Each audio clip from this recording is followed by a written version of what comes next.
things your credit repair should have told you. Hey everybody, it's Shamika. Please like, subscribe, share my videos. I appreciate your support, and please hit that notification bell so that you can be kept current with my most updated information. Okay, so things that your credit repair should have told you. Now, I'm only making this video because I have a ton of people that ask me questions, and I'm surprised that some of you have paid monies to individuals to fix your credit, but they didn't give you any information, nor did they give you anything to read to inform yourself so that you will not be back in this situation again. So since they didn't do it, I'm going to do it now. All right.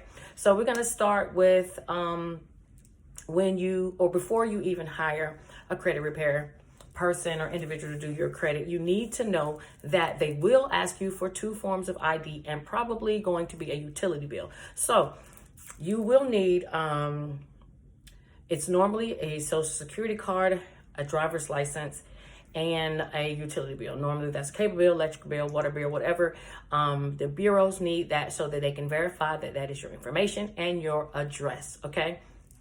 So before you even sign up with someone, you need to know they are going to ask you for those 3 things.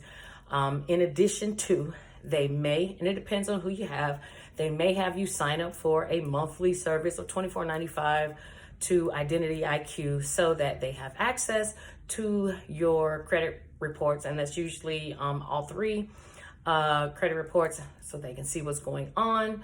I personally don't use that. I think that a lot of individuals who are fixing their credit already don't know how to manage their money. So I try not to put that extra burden on them, but do know that that is something that may be asked of you. Identity IQ or privacy guard. So you will be looking at paying something additional on top of what you already may have to pay them monthly. Okay.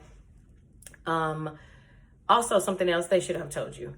If you are trying to remove an address from your credit report and that address is on your driver's license or on the utility bill, that's not going to work. So you're going to have to change your address if you want the address that's on your credit report to be removed, because you will be working against yourself, if I could say that in that way. Okay, so you want to make sure that your address, your supporting documentation does not match an address that you're trying to remove. Okay, now say you've hired this person, they should have told you that when they start the disputing process, you won't hear anything from the credit bureaus for 30 to 45 days. And that's simply because by law, creditors have 30 days to reply to your dispute. So whatever you send to them, you have to give them 30 days to reply. A lot of times they are backed up and they're not able to do that. And now the Federal Trade Commission has given them an additional 15 days to respond to a dispute. So if an item is deleted off of your credit report within that 30-day period, I would tell you, this is something your credit repair should have told you, to keep an eye on it, because they still have that additional 15-day window that it could come back. Now, the chances of that happening is slim, but they do come back. If you guys notice, sometimes you'll see medical collections that are deleted, and next thing you know, they're back. Well, that is why, because they have that additional time to put it back on there, okay? So that's something your credit repair should have told you, all right? So now they're disputing. They've mailed your stuff off already. You're just waiting to hear back from the credit bureaus, right? So what does your credit repair, or what should your credit repair have told you? What they should have told you is, once you start the credit repair process, the phone starts ringing too. So you are going to get phone calls from people you haven't heard from in a long time, and that means debt collectors. You may get phone calls from, old utility bills, old medical bills, whatever it is, you're going to start getting phone calls. You may even start getting an increase in your mail, and your credit repair should have given you instructions on what to do with those phone calls and with the mail that you get. So here's what I would tell you. If you are getting phone calls, you need to immediately hang up. Why? Because if there's any type of correspondence that a debt collector wants to make with you, they need to send it to you in writing. So if you immediately find out that there's somebody that is trying to get something from you versus giving you something, I'd hang up immediately, okay? And because if they found your number, they can find your address and they can mail you something, okay? So I don't talk to them, or I tell my people don't talk to them. The next thing I would tell you is if you start getting mail, you need to send that to your credit repair, because some of those letters you're going to be getting are going to be new debt, phantom debt, debt that you probably forgotten about. So it might be some old medical bill from 5 years ago that they just now sold to somebody else, and boom, now you're getting a letter saying you need to pay it. Well, you need to do a debt validation letter. And if your credit repair hasn't already told you to be expecting to get mail, you will, because they need to also add that into their disputes, because now you could be awaking sleeping giants and putting more things on your credit while you're trying to clean it up, okay? Something else your credit repair should have told you. This is going to happen in the process of disputing. You need to pay attention to the first 4 pages of your credit report when you receive mail back from the bureaus. Again, you need to pay attention to the first 4 pages. And the reason why is because within those first 4 pages will be what has been deleted or changed or updated, or whatever has not been done on your credit report. It's going to show within the first 4 pages. So your credit repairer should have told you to make sure when you get that mail to look at the first 4 pages. That's how you can see changes yourself on your credit report versus always having to log into whatever portal that they send you, which is nothing wrong with that. But if you actually get the hard copy of your credit report, you at least know how to, you at least need to know how to read it, and you will be able to know how to do that within the first 4 pages. All right. Now, things are moving. Things are coming off your credit. Whoopee, this is great. But what's going to happen to your credit score? Well, your credit score is going to go this way, okay?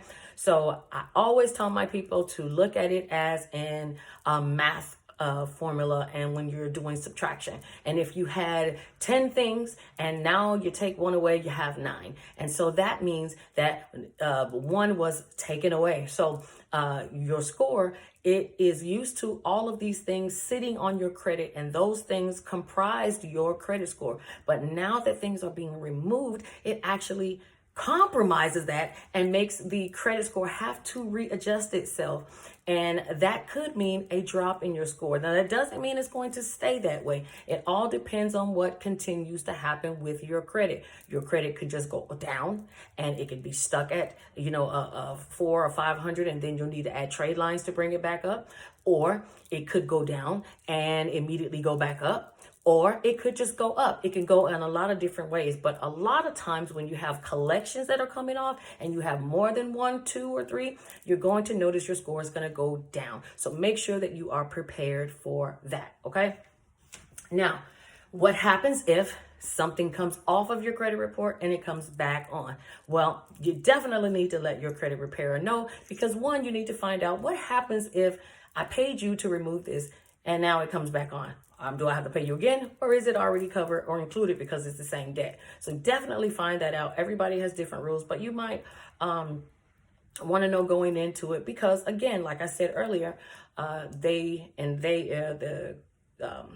credit bureaus, the debt collectors, not credit bureaus, the debt collectors, they get additional time to put items back onto your credit. So you need to find out what happens if those items come back. A lot of times for me, if it's the same item that I deleted and it comes off, well, then we go back and we just do the same thing and remove it again. But that's how I work. I can't say how anybody else does. So you want to make sure that you are paying attention to that.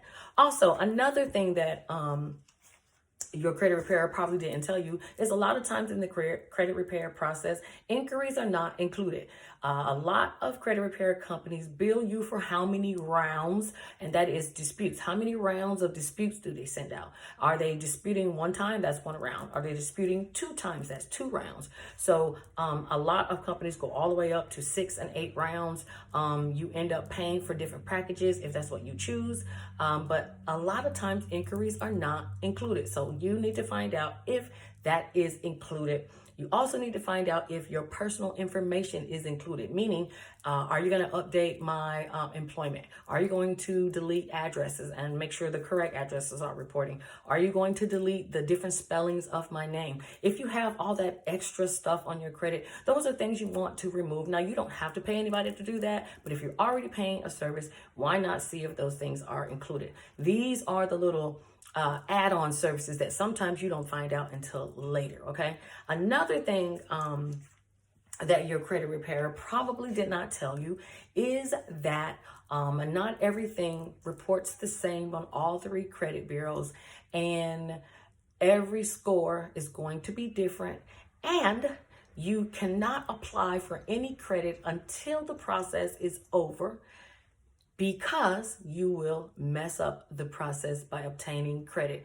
I have so many people I know that as soon as they get their score up, they immediately go out and start applying for credit cards because they can't stand to see their score low, and they want to add a trade line because they think they understand what it is that they're doing. And you absolutely are working against the person that's working for you. So you should wait until the process is over to apply for credit, unless you're in a situation of where it's an emergency situation. You have no other choice. Your car clunked out. You got to get something else. That's different. But just because you are able to get approved for something doesn't mean you need to get it, and it doesn't mean you need to get it at that time. Wait until your credit repair process is finished. Why? Because it can make a difference in interest, and interest makes a difference in how much you pay, which also means it decides if you get to keep more money in your pocket or pay more money out. That's your choice.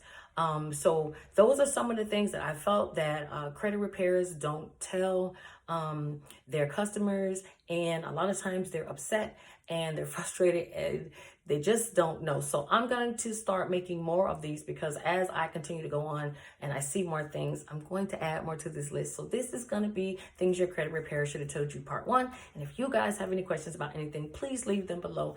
You can email me at shamikasaves@gmail.com. If not, please like, subscribe, and share my videos, and watch the rest of them. I got some good info, y'all. So thank you for watching, and I'll talk to you guys soon. Bye.